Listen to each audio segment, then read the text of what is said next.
So another year, another Teenage Mutant Ninja Turtles crossover toy line. But, I mean, I might sound pessimistic, but I think they can always end up being some of the coolest toys that you see on the market, these Teenage Mutant Ninja Turtle crossover toys. This is the first time that they've teamed up with the Masters of the Universe toys, and we've had releases of Wave 1 and just now Wave 2 as well. And I do think that within these 12 figures there are some really big wins. I mean, there's some that don't look quite as good as others, but let me give you my thoughts now. Hi, Chris here, the Geek figure fan, and we're taking a first look at the new Teenage Mutant Ninja Turtles and He-Man and the Masters of the Universe's crossover toys. So excited to take a look at some of these figures, because honestly I love it when the Teenage Mutant Ninja Turtles toys cross over with other toy lines, other brands, other franchises, because sometimes they just create some of the weirdest and coolest crossovers that you could ever expect. So I know that there are a couple of different lines that sort of form the Ninja Turtles crossovers. So you've kind of got the Teenage Mutant Ninja Turtles X insert other franchise, where you'll get double packs of Ninja Turtles and characters from other franchises. So I'm looking at Cobra Kai here and Stranger Things as a couple of examples of where they double packed with other franchises.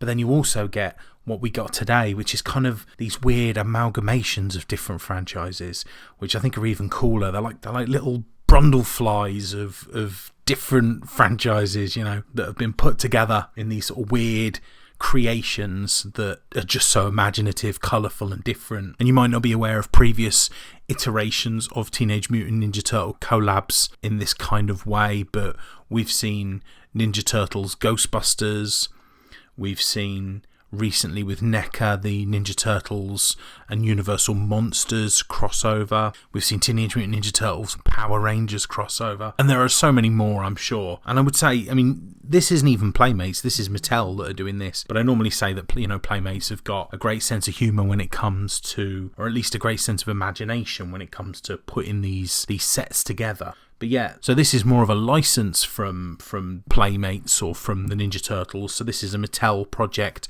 who, as you know, lead on the creation of He-Man toys. What we've just received is like a checklist for the upcoming collection. So this is called the Turtles of Grayskull, which also sounds awesome, amazing, so cool. So yeah, we've received this checklist, which actually now shows us both Wave 1 and Wave 2 of this release. So I didn't cover it a couple of weeks ago, but they released the first 6 figures from this range, and they were He-Man, Man-at-Arms, Krang, Leonardo, Donatello, and a hybrid villain, Mousejaw. What we're now also seeing is another 6 pictures, another 6 figures that are going to be released, so 12 total, and these now also include Raphael, a mutated Ram Man, Shredder, Beast Man, how to pronounce this, Slaker, and mutated Moss Man as well. And Mattel have also shared the following in a press release.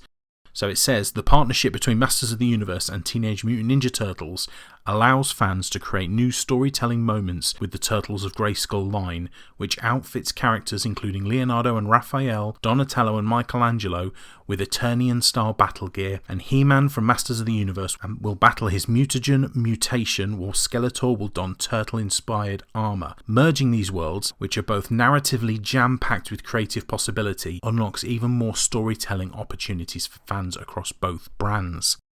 I totally agree with that. I mean, that last line about merging worlds that are both narratively jam-packed with creative possibility, completely agree. And I think this is a marriage made in heaven, because they're both such bright and interesting brands as they are, you know, even without the crossover. I just cannot wait to see some of these in person, because they look amazing. I think on the shelf, I cannot wait to see these. So yeah, I mean, really my first impression is, wow, I think they're so cool. I think they're really silly and fun and, like I said, imaginative. I love that we're going to see these turtles in Eternia, you know, no longer in the sewers of New York. I think it's just that like juxtaposition of seeing these figures in really different situations and scenarios, and that's what these crossovers give you. It's like, what if they were in this completely other world? How would this character be represented, you know, in a completely different artistic style, or if it was live action, or if it was this, if it was that. So I kind of always love this, and Teenage Mutant Ninja Turtles for some reason seems to be the brand that always dips its toe into this, that always pushes the boundaries and tries to find different fun, imaginative ways of playing those characters out in different scenarios. And it was always, for some reason for me, it was always the toys that I loved the most when I was a kid. Not just Ninja Turtles specifically, but like, I loved those toys that took your normal character and put them into weird situations.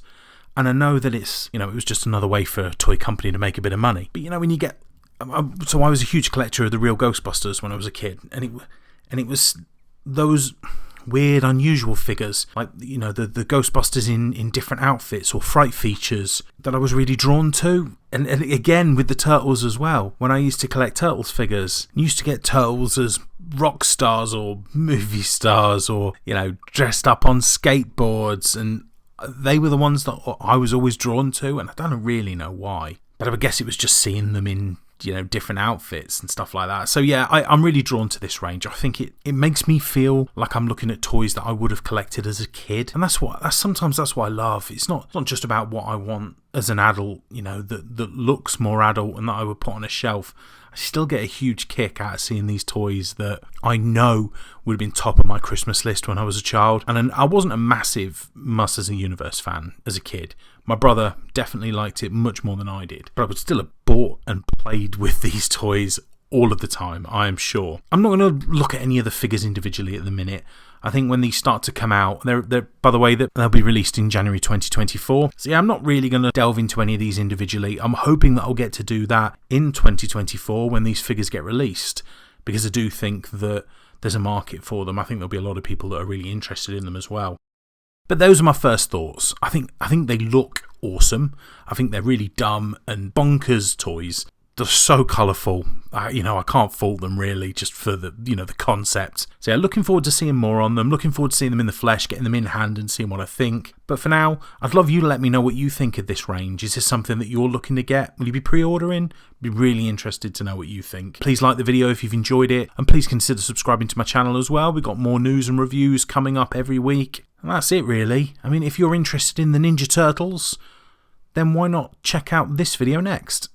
Thanks ever so much. Everyone take care. Bye bye.